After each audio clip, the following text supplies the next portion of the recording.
Making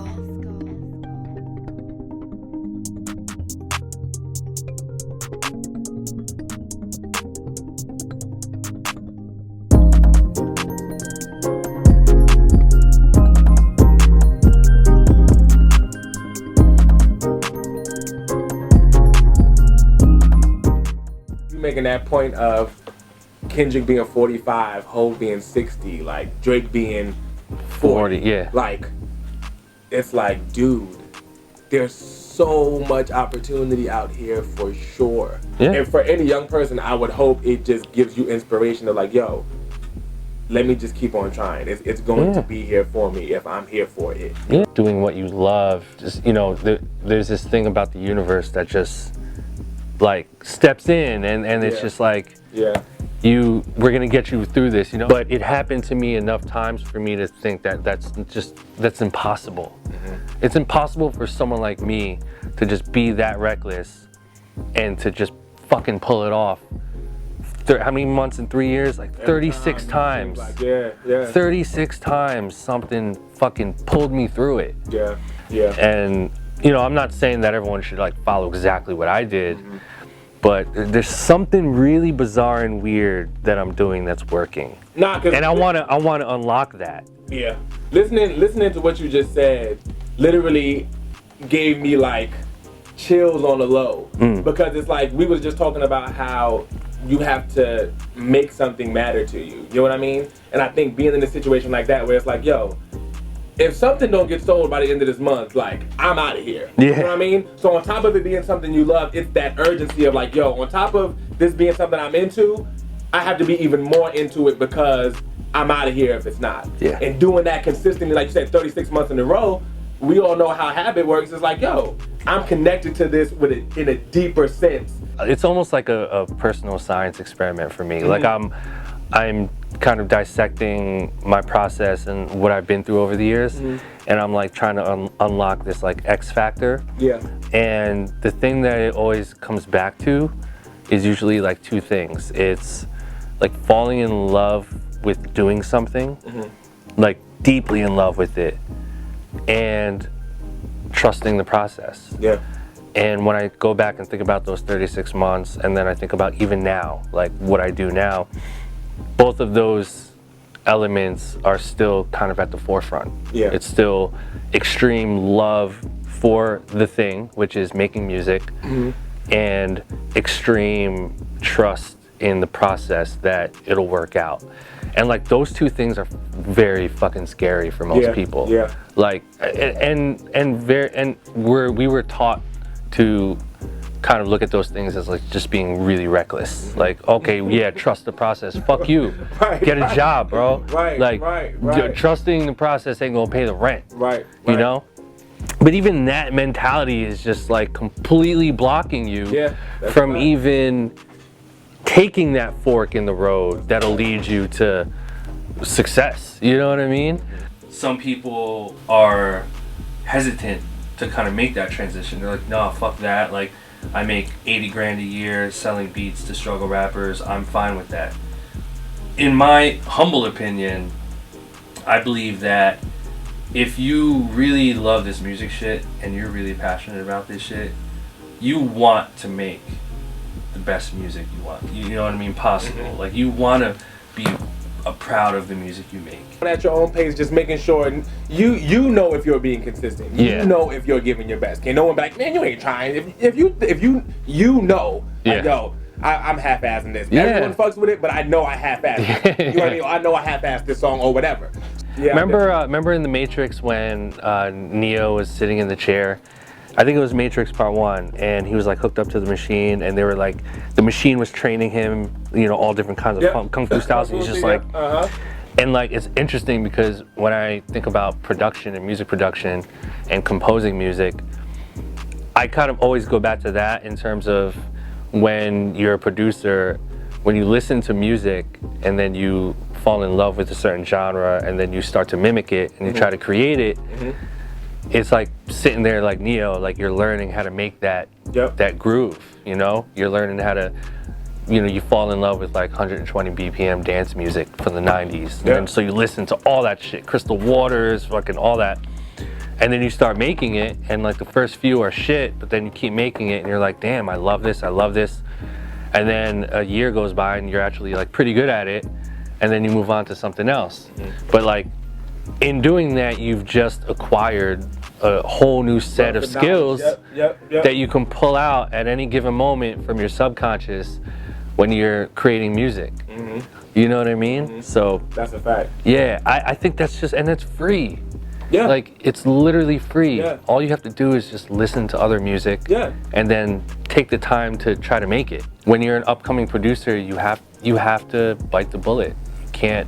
You got to do stuff for free. You have to get your resume up and your experience and all that stuff. Like you have to really prove yourself to increase your value. So I'm starting to find that there's a lot of self-imposed blocked roads that people put before you even get to the real issues of doing what you have to do. I think part of it is entitlement. You know, like being like, man, I feel like I'm really good at this. Fuck you, pay me, you know?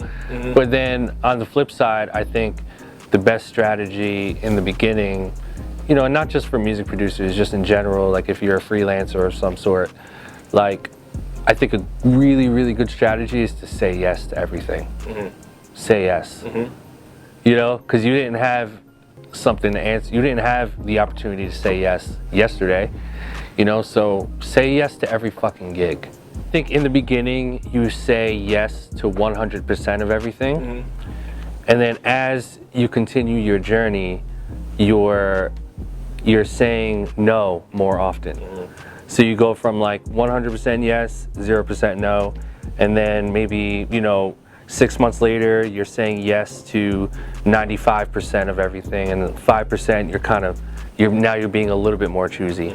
And then all of a sudden you're at that 50% mark 4 years later, where you're like, yo, I'm gonna say yes because I need a little bit of bread, but you know what? I'm gonna fucking say no as well, because I feel like I'm a little better now. I feel like my value's a little bit higher, and I get to pick and choose a little bit. Right.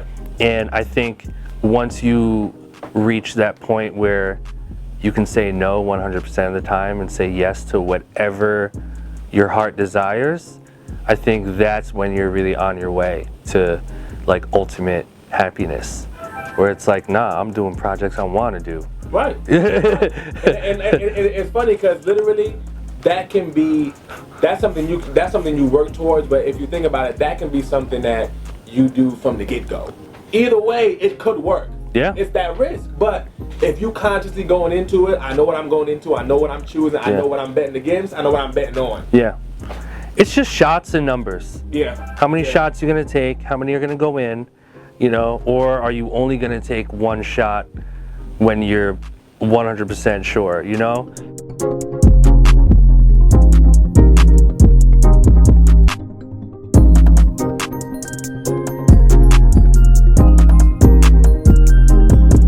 Seen you know Famous Dex is? Yeah. You seen a little piece he did? No. So he's got a whole rant online about, he was saying like, yo, I'm not a he said, if you want to hear real bars, you listen to Nas. He starts naming all of these like amazing like, and I'm sitting here like, yo, like, cause he's so wild looking in the whole night, and his music's dope, but it's just, he was the first person of his age that was an artist that I heard publicly, that had notoriety anyway, that publicly like addressed it and was like, listen, if you want to listen to a spitter, listen to all these, listen to the Wu, listen to this, listen to that. If you say you want to be entertained, I'm an entertainer. You know, listen to me, listen to Tekashi, you know what I'm saying? Like, listen to that kind of thing, like, we entertain. If you want to hear like bars, you listen to these guys. And that was, I was blown away, man. I was just really impressed because it's starting to come back around, and it's just, I love that, man. Like, it's like less cultural bias, and I'm a big, I work with tons of young people, you know what I'm saying? So I'm real big on not negating their voice just because the music is not what an older person is used to. Exactly. For a time, we were just conditioned to automatically hate certain things. Right. Which is whack as fuck. You know what I mean? Like, regardless of if it was good or trash, like, we were conditioned to like have to not like something. Right. When you play your keys, are there certain progressions and certain styles that you feel more comfortable than others? Like, is there like a go-to key that you always play? Yeah, no, I can't say that. I can't say that. No, it's something I play whatever. Whatever you feel. I'll literally just, for some reason, hit the key for some weird ass reason, and I'll just play off that. You know, creativity is other things. Like, you gotta go out and live. I ain't been going out. Right. Like, cause I live not live in the club, but I feed off of that. I feed off of different things. I've been isolating myself. Yeah. Especially being way back when I used to live in the city, especially being way back. Right. Not having that number, I don't like working with a number in my head. I hate that. Like, I don't want to feel like I think about it and it's just like, nah. I want to work hard. Like, I want to where I wake up every day. I'm good. Pockets full. Weed, kids good. I got a house. You know what I'm saying? Of course, you want to build all that up to make more, but I like waking up without that. No point. It's like a job. Yeah, you don't want to feel like you're forced. Like, damn, I gotta get these song FDRC song deal shit. Yeah, at some point, I know I'm gonna have to. Right now, I like, and I'm getting a lot of placement. Hell yeah. There's a rapper in Germany that's like the Jay-Z of Germany. Like, you go watch his videos, he's got 500 million views on his YouTube videos. Wow. What's his name? Oh, you know, that's a whole nother.